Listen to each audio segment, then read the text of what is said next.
तो आज जो है हम आपको जानकारी दे रहे हैं कंडीशनल सेंटेंस के बारे में। क्या होते हैं कंडीशनल सेंटेंस? यदि वाक्य में वो वाक्य जो या अगर, यदि या अगर से शुरू होते हैं और ऐसे वाक्यों में दो उपवाक्य होते हैं। जैसे पहला हमारा दिया है if you walk on foot, फिर comma you will not get the first train. तो इस तरह के जो वाक्य होते हैं, दोनों वाक्यों के अंत में गा दी गे आता है और यदि वाक्य इफ से आरंभ किया गया है तो इफ से आरंभ होने वाला वाक्य इफ सब्जेक्ट यानी कि इफ आता है और प्लस सब्जेक्ट आता है, उसके बाद में plus simple present, simple present. इसके पश्चात तो के स्थान पर ये कामा का प्रयोग किया जाता है। जहां पर हम तो लगाते हैं वहां पर कामा का प्रयोग करते हैं। इसके पश्चात जो है सब्जेक्ट, फिर सब्जेक्ट प्लस विल या शैल, और उसके बाद में फिर वर्ब की फर्स्ट फॉर्म लगा करके उसको बना दिया जाता है, plus first form of verb और प्लस ऑब्जेक्ट जो भी बचा हुआ होता है वो लगा देते हैं इसके बराबर। ये ऐसे वाक्य होते हैं जो हमारे अगर या यदि से आरंभ होते हैं और इनकी अंग्रेजी जो है वाक्य के आरंभ में पहले ही लगा दी जाती है। जैसे उदाहरण के तौर पर दिया है कि यदि तुम पैदल जाओगे तो तुम्हें पहली रेल नहीं मिलेगी। तो यहाँ पर वाक्य बनाया गया है if you walk on foot you will not get the first train. इसके बाद में यदि से आरंभ होने वाला वाक्य शब्द प्रकट करने वाला वर्तमान काल के किसी भी रूप में हो तो अनुवाद करते समय दोनों उपवाक्य उसी टेंस में होते हैं। जैसे यदि तुमने मिठाई नहीं खाई तो अब खा लो, यदि तुमने मिठाई नहीं खाई तो अब खा लो। तो यदि की अंग्रेजी इफ पहले, if you have not eaten, if you have not eaten, if you have not eaten the sweet, फिर इसके बाद में आता है तो के लिए हमने जैसा ऊपर बताया कि वहां पर कामा का प्रयोग कर दिया जाता है और फिर इसके बाद में क्या है अब खा लो, तो टेक इट नाउ, इस तरह से बात को बना दिया जाएगा। फिर यदि शर्त प्रकट करने वाला जो वाक्य है उस वाक्य के दोनों उपवाक्य के अंत में ताती या ताते अगर ये शब्द आते हैं तो ऐसे वाक्य जो आरंभ होने वाले उपवाक्य की अंग्रेजी पास्ट परफेक्ट में और दूसरे की सब्जेक्ट प्लस वुड हैव और थर्ड फॉर्म लगा करके बनाई जाती है। जैसे यदि हम समय पर स्टेशन आ जाते तो हम टिकट खरीद लेते, यदि हम समय पर स्टेशन आ जाते तो हम टिकट खरीद लेते। तो हम ऐसे अनुवाद क्या करेंगे, if we had arrived, if we have arrived at the station, if we have arrived at the station, फिर कामा लगा देंगे यहाँ पर तो के लिए और हम टिकट खरीद लेते हैं। We would have bought the ticket, we would have bought the ticket.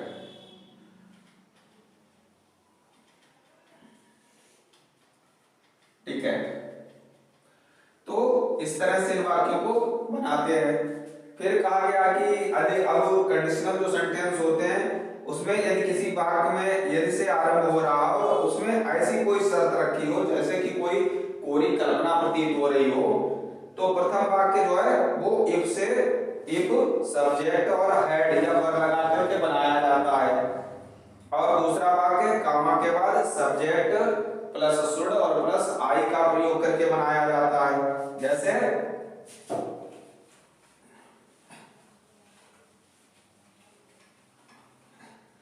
जैसे वाक्य दिया है कि यदि तुम्हारे पिताजी के पास धन हो तो वह इमारत खरीद लें। यदि तुम्हारे पिताजी के पास धन हो तो वह इमारत खरीद ले। तो ऐसे वाक्य इफ योर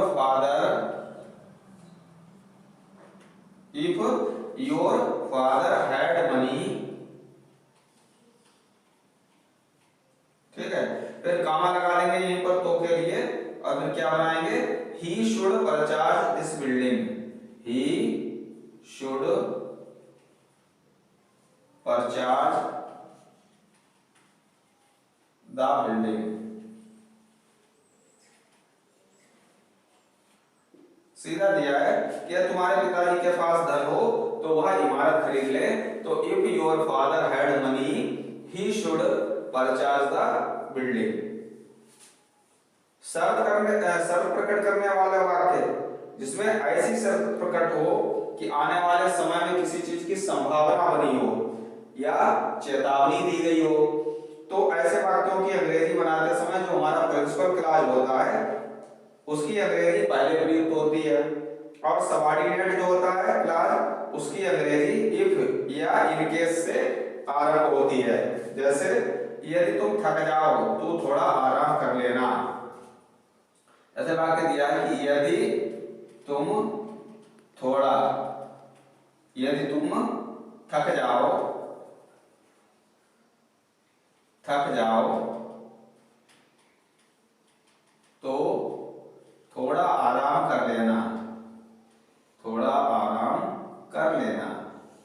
अब ऐसे वाक्य की अगर हम अंग्रेजी बनाते हैं तो क्या है, take rest for a while, take rest for a while, take rest for a while if you get tired. यहां पर हम बीच में इसका प्रयोग कर देंगे, if you get tired, TIRED, tired. इस तरह से वाक्य को बना दिया जाएगा। फिर इसके बाद में क्या है कि यदि शर्त प्रकट करने वाला वाक्य अनलेस से आरंभ हो तो पहले वाक्य में जो वाक्य अनलेस से आरंभ होते हैं उसमें क्या करते हैं कि सबसे पहले अनलेस, फिर सब्जेक्ट और प्रेजेंट फॉर्म ऑफ वर्ब और फिर दूसरा क्लॉज उसके साथ सब्जेक्ट, फिर विल या शैल, नॉट, फर्स्ट फॉर्म या कैन नॉट या फर्स्ट फॉर्म से ऐसे वाक्यों को बनाया जाता है। जैसे वाक्य दिया है कि जब तक तुम परिश्रम नहीं करोगे तब तक तुम पास नहीं होगे।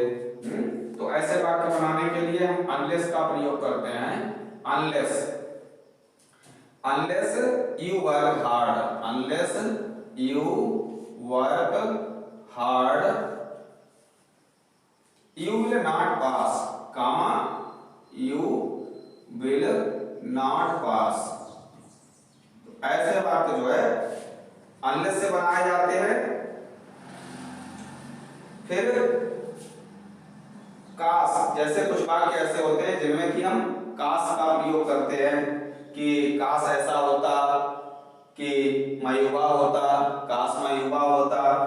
जो वाक्य जैसे हमने दे दिया है कि काश मैं युवा होता। तो ऐसे वाक्य बनाएंगे कैसे, उसकी अंग्रेजी के लिए क्या करते हैं, ऐसे वाक्यों की अंग्रेजी जो है वुड दैट से बनाई जाती है।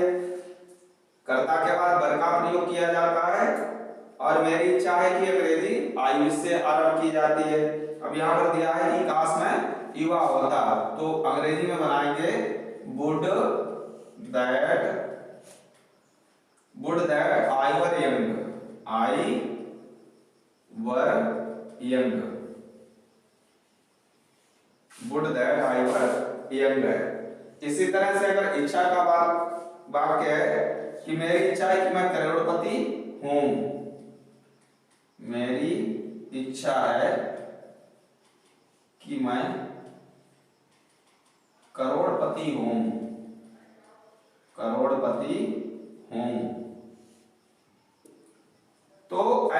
वाक्यों को जो इच्छा शो करवा रहे हैं तो उसमें आई विश का प्रयोग किया जाता है, आई विश, और उसके बाद में कामा लगा देंगे, I could, I wish, I could become a Millionaire, become a Millionaire, MILL ION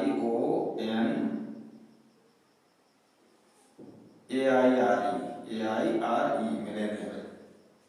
तो इस तरह से ये वाक्य जो है कंडीशनल वाक्य जो है उनमें किस तरह से हम यदि का प्रयोग करते हैं, अगर का प्रयोग करते हैं, और जिन वाक्यों के बीच में तो आता है तो उनका किस तरह से प्रयोग किया जाता है, आशा वाले वाक्य होते हैं उनका किस प्रकार से प्रयोग किया जाता है, इच्छा वाले वाक्यों का किस तरह से प्रयोग किया जाता है, काश वाले वाक्यों में जो आते हैं शब्द इनका कैसे प्रयोग किया जाता है। तो ये सारी चीजें जो है कंडीशनल सेंटेंस के अंतर्गत आती हैं और इसी तरह से इनको बनाया जाता है।